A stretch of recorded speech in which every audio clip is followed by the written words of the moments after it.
Arte prehispánico y anticuariato. El estudio de la historia es algo que se ha ido a menos, hay que recuperarlo. Muchos de los historiadores en la antigüedad eran más importantes en la sociedad. La gente oía más la historia que ahora. Por consiguiente, el anticuariato como oficio de ver las expresiones artísticas que se desarrollan en el tiempo.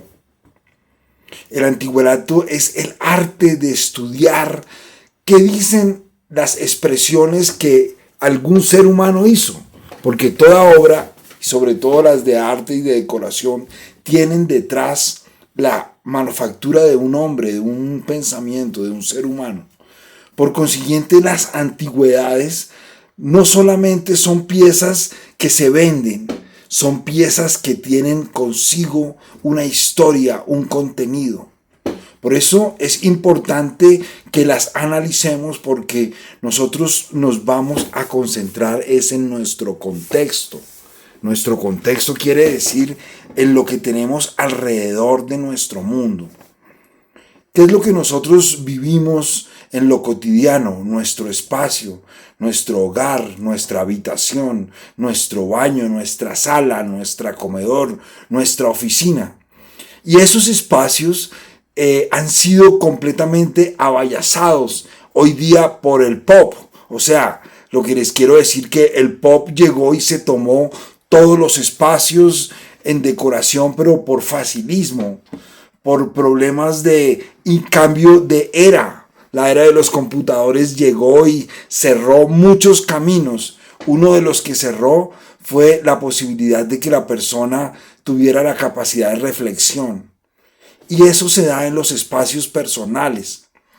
Usted ve su sala y su sala debe hablarle. Los elementos decorativos, ya sea el cuadro que tiene, o ya sea la escultura, o las herramientas o utensilios que utiliza para la cotidianidad, las sábanas, los sobrecamas, deben tener unos colores, unas expresiones artísticas ahí detrás, y eso es lo que le hace su propio entorno. Por consiguiente, el estudio de las cosas antiguas es muy interesante porque abstrae el contenido que tiene cada uno alrededor de la historia. Estas antigüedades son definidas por la aparición de la escritura. Me explico. La escritura, se tiene conocimiento que está alrededor de 2000 años antes de Cristo. Entonces, en la aparición de la escritura para atrás se llama prehistoria, y de la aparición de la escritura para adelante hasta nuestros días se llama la historia. Pero ¿qué pasa? Que la escritura apareció en Europa hace muchos años y en América apareció nomás en 1492. Entonces, la historia en América empieza en 1492.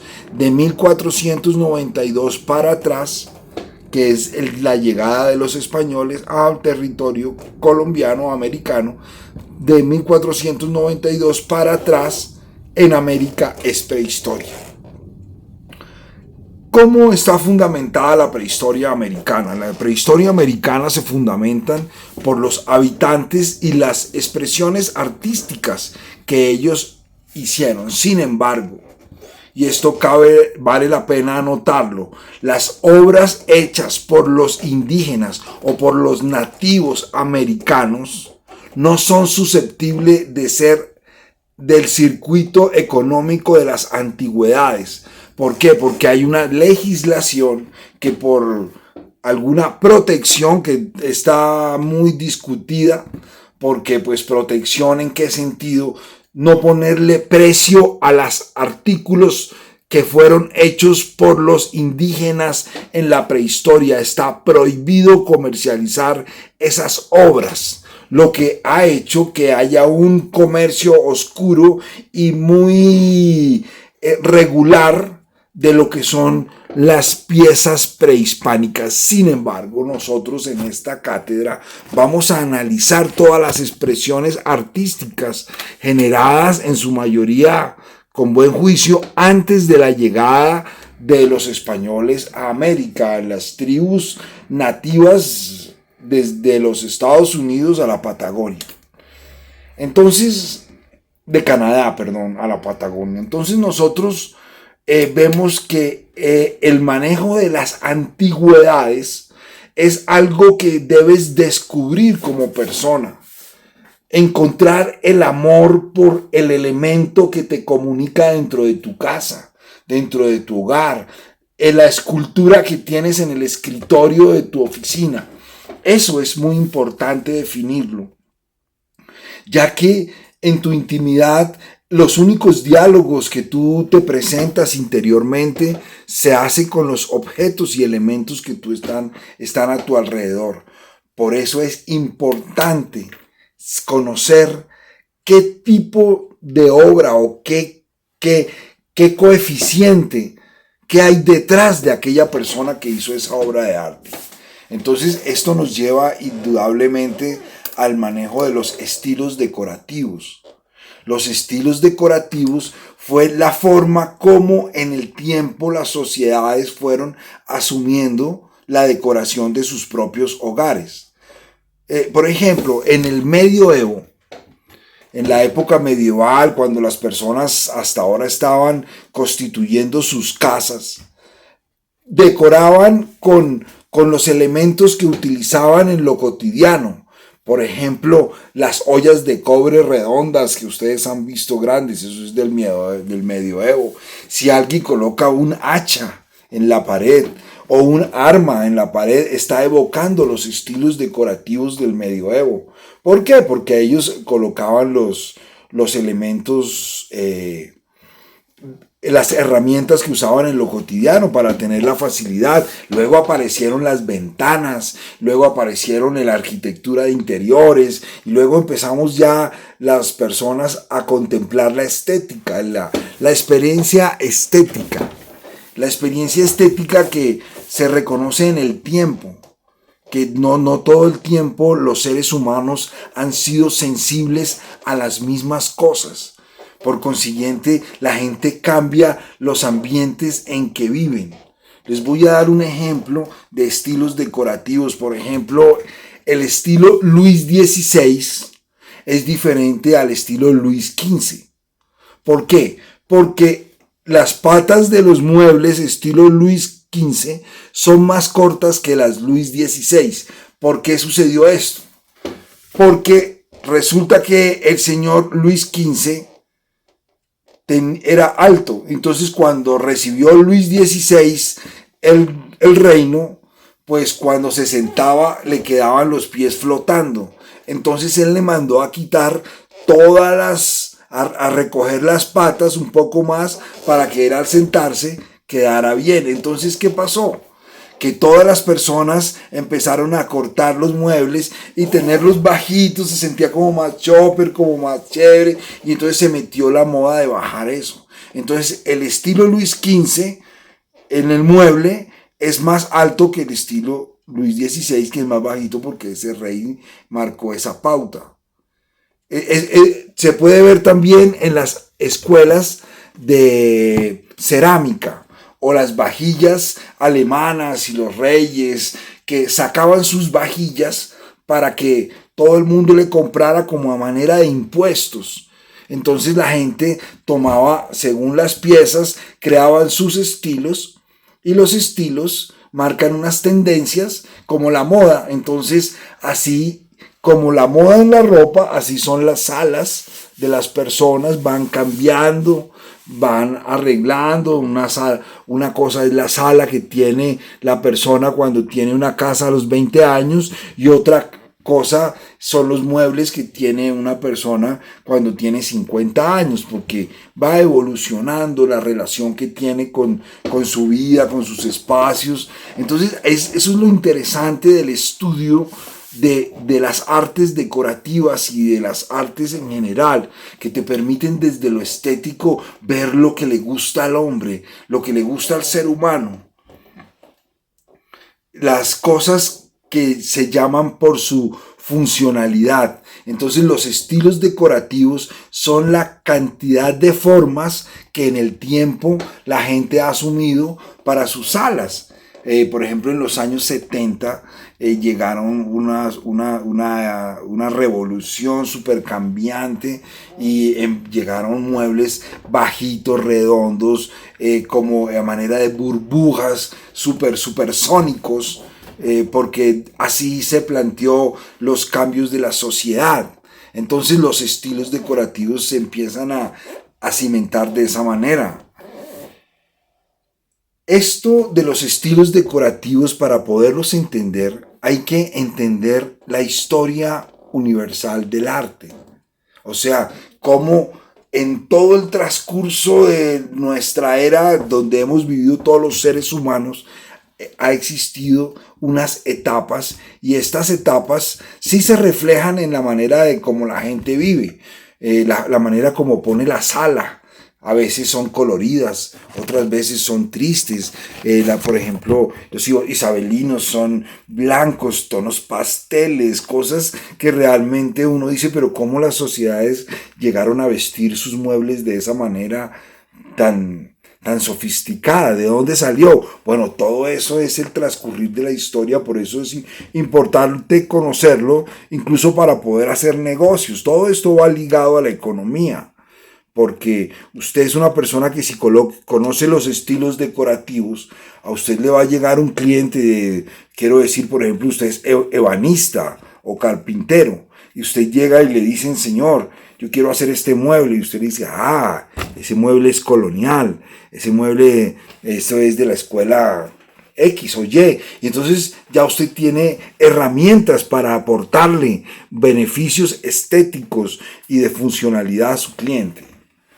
Entonces con los estilos decorativos y con la historia universal del arte, encontraremos que en todas las épocas los seres humanos se han dedicado a hacer expresiones muy interesantes, de todo, utilizando todo tipo de materiales, utilizando el metal, utilizando la madera, utilizando el cobre, la plata, el oro, la tierra.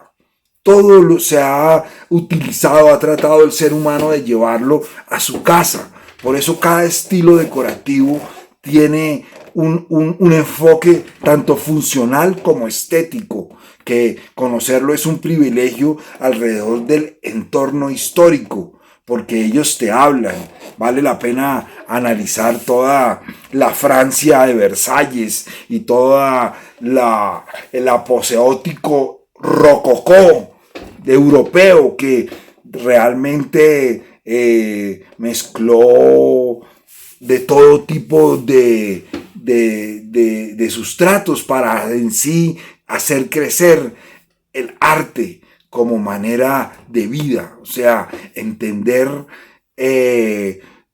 la universalidad del conocimiento alrededor de la estética, deslumbrarse por lo bello. Todas esas cosas permiten y le obligan a las personas a analizar profundamente cómo es su rol en este universo, cómo es su rol de vida, cómo realmente usted, de dónde sale, cuál es su historia, si su apellido, por ejemplo, es español o si su apellido es italiano. Usted solamente por las películas, por las fotografías, por las obras de arte, usted se puede dar un imaginario de lo que pudo ser la Italia de los años 60 o la España de los años 20 o Francia de el Renacimiento. O sea, solamente con la historia, con la historia del arte es donde usted puede tener una lectura exacta. Una escultura, por ejemplo, a usted lo puede ubicar más que un libro, porque la forma, si usted analiza un cuadro, dicen que leen libros los que no tienen para leer cuadros. Decían antes de que hubiese internet, porque hoy día usted tiene acceso a todos los museos del mundo, usted tiene acceso a todas las bibliotecas. Usted tiene acceso incluso a los artistas contemporáneos que muchos publican su obra en directo. O sea que hay manera de leer el arte sin comprarlo, sin tener que desplazarse, si se puede decir. Entonces, el saber de historia del arte, el saber que el hilo conductor en el tiempo, el conocer las épocas y más allá, conocer los estilos decorativos de cada época, le dan una apreciación mayor del objeto que usted quiere reconocer. ¿Por qué? Porque el objeto fue hecho por una persona. Y si usted se identifica más o menos con X o Y cultura, por ejemplo, si usted tiene una foto de Mahatma Gandhi y usted un cuadro de Gandhi porque usted es un pacifista, entonces le gustó tener la foto de Gandhi, o si no, le gustó tener la super escultura de Michael Jackson, así horizontal, caído, bien bueno en su mesa, porque usted se evoca en los 80 de Michael Jackson. Usted lo quiere tener en su mesita de noche. Entonces, creas un diálogo con la historia del arte. Es bueno reconocerla, no es muy extensa tampoco, porque pues entre más ha pasado el tiempo, más la hemos estudiado, y entre más se estudian las cosas, como que más se presentan fácil a los demás. Entonces podemos decir que la historia del arte aparece cuando aparecen los seres humanos en cualquier parte del mundo. Las pinturas rupestres que ustedes ven en las paredes y todo, hablan muchísimo de la forma y de la cosmovisión que tenían los seres anteriores. No todas las personas han pensado igual todo el tiempo. Usted sabe que el hombre tiene un criterio evolutivo y eso lo reconoce uno desde el arte. La verdadera evolución usted la ve, aunque el color, las tendencias, la moda, los estilos son cíclicos, vuelven más robustecidos. Entonces usted ve cómo el arte realmente le ha dado al ser humano, al hombre, la posibilidad de convivir con confort. Lo que da el confort, lo que distingue, lo que te permite sentirte elegante, sentir un toque de elegancia en ti, es ese depurado que tienes alrededor de la estética, de lo bonito, de lo feo, porque también lo feo es bonito y lo bonito también es feo, después de que tú lo vuelvas funcional. O sea, no todas las mujeres son lindas para una persona, ni tampoco todas las mujeres son para una persona. Por consiguiente, la estética te marca los límites de tu vida. Los verdaderos límites de la vida te los muestra el arte. Por el arte es que se descubren las cosas. Por ejemplo, ustedes han visto los sensores que ponen en los aeropuertos donde uno va llegando y se abre la puerta. Esos sensores se usan también para prender luces, para generar sonidos, y todo eso se empezó a evolucionar desde el arte. O sea, la primera piel artificial que se hizo, se la pusieron a un muñeco. Un artista pudiente investigó, habló con un dermatólogo, habló con un biólogo, logró tejido de la piel y lo multiplicó al punto de que un día en el Arco de España, creo que 82, allá sacaron una escultura con piel humana. ¿Por qué? Porque eso fue evolucionado desde el arte. Desde lo estético, luego pasó a la cirugía plástica y así es como la estética ha podido aportarle, permanentemente le aporta al universo.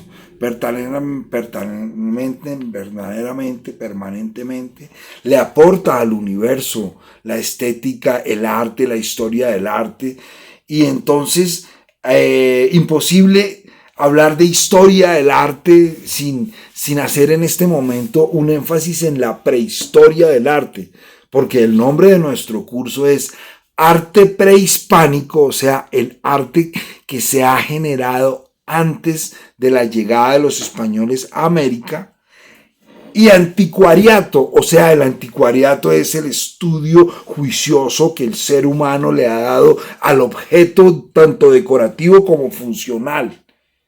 La escuela europea, porque nosotros indudablemente somos eurocéntricos, estamos saliendo del eurocentrismo, pero somos en este momento todavía eurocéntricos, y nosotros tomamos como centro de nuestra economía, de nuestro contexto, a Europa, de alguna manera los Estados Unidos y su relación con Inglaterra, y toda la escuela del mundo sajón se ha centrado en ese punto de partida para la literatura, para la educación especializada, para los pensum académicos. Nos regimos por la escuela europea.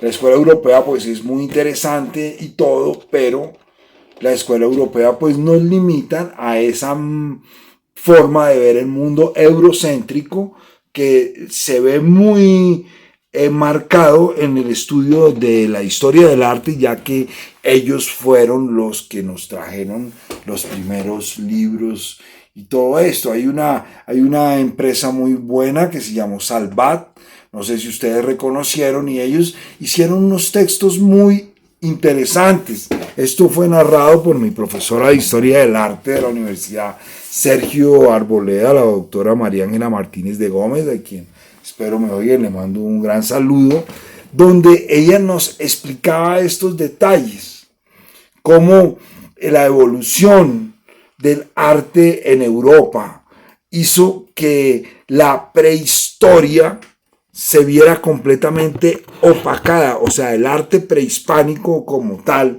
no fue leído en las masas de Europa. Estoy seguro que las élites europeas sí pudieron contextualizar la forma y todo lo que les llegó. Yo quiero recordarles que a Europa, por ejemplo, América llegó al mismo tiempo que llegaron los sonidos de los tambores que venían de África.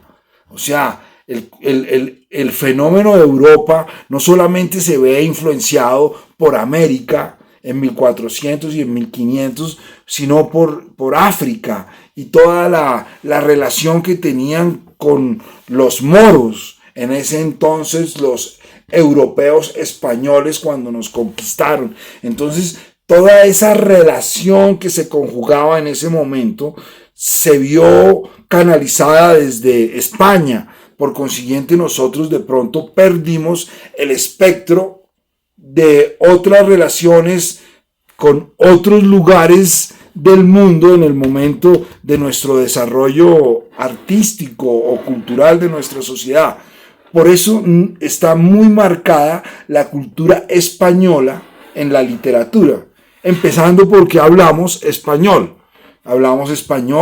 y reconocemos la forma. A veces yo veo por televisión las calles de Madrid y son igualitas a las calles de Bogotá. Los bosques de aquí son igualitos a los bosques que manejan los ciclistas en Europa. ¿Por qué? Porque allá trajeron los árboles, los eucaliptus, los pinos, y eso fue los que pusieron. Y allá trajeron las vacas, y las vacas esas fueron las que pusieron. O sea, manejamos los mismos criterios de desarrollo, por lo consiguiente tenemos los mismos criterios de interacción con todas las personas. Es importante que ustedes reconozcan esta cátedra desde una cultura de lo prehispánico. porque lo que nosotros buscamos es que haya otras alternativas académicas, y esto de lo prehispánico no le hace énfasis la escuela tradicional. Por consiguiente, a nosotros nos interesa explorar la cosmovisión de los indígenas, porque en ella vamos a poder encontrar muchas soluciones a nuestra cotidianidad en la vida que fueron suplantadas por hábitos de vida que trajeron de otras sociedades, que de todos modos, por mucho tiempo que lleven, no han sido suficientes para amoldarnos. Para estudiar eso, para eso el objeto se ha tratado de hacer coleccionismo. Instintivamente el hombre quiere guardar las cosas, el ser humano quiere tener en su casa el recuerdo de su viaje a México. Entonces el otro quiere tener en su casa la Torre Eiffel el día que fue a París, y el otro quiere tener aquí la muralla china, el pedacito de bloque de la caída de Alemania, del muro de Berlín. Entonces, todas esas cosas que son objetos decorativos, por ejemplo, una piedra del muro de Berlín no tiene ninguna expresión estética del otro mundo, pero ya si usted sabe que la piedra es del muro de Berlín y que usted fue mismo y tumbó el muro y se la llevó para su casa, y hoy día, 30 años después, la tiene en la mesa de centro de la sala de su casa como lo más valioso, y las paredes del apartamento las pintó del mismo color de la piedra, entonces es porque ya ese objeto ha tomado una relevancia, y ya si usted desaparece o se va a mudar o ya no quiere, que ya no quiere porque se consiguió una persona de otra parte, ya no quiere esa piedra, ese pedazo de piedra, y la vende, y eso es susceptible de que le den no sé cuántos miles de euros por el pedazo de piedra que le quitaron al muro de Berlín, porque usted mismo lo sacó y ahora lo quiere vender, y eso le vale porque es un objeto decorativo.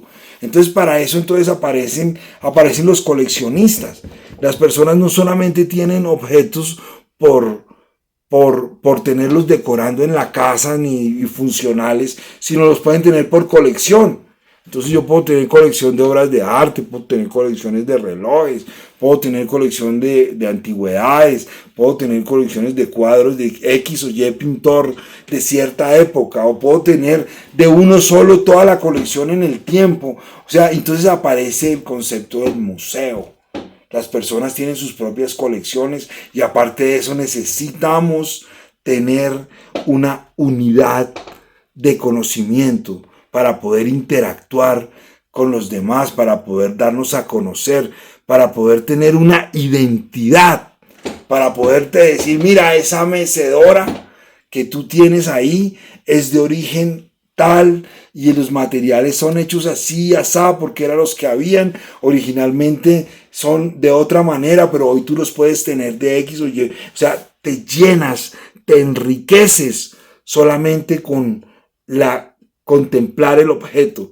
Por consiguiente, si tú lo coleccionas y lo guardas, capitalizas no solamente en acumulación de sólido de dinero, sino también te capitalizas en conocimiento del entorno natural que tú tienes. Por consiguiente, es muy importante venir y estudiar, por ejemplo, en lenguas muertas. Es muy importante, por ejemplo, el latín y el griego, para que puedan entenderse una gramática artística antigua. Los catalogadores, catalogar una obra de arte y expertizarla, la experticia, que hoy día es muy común, pero la palabra viene de los expertizadores europeos. Un saludo especial a la Escuela de Artes Antigüedades de Madrid, al señor Castro Castellanos y a todo su grupo de trabajo, donde encontramos potenciales gigantescos de conocimiento que puede aplicarlo a la cotidianidad de la vida de hoy.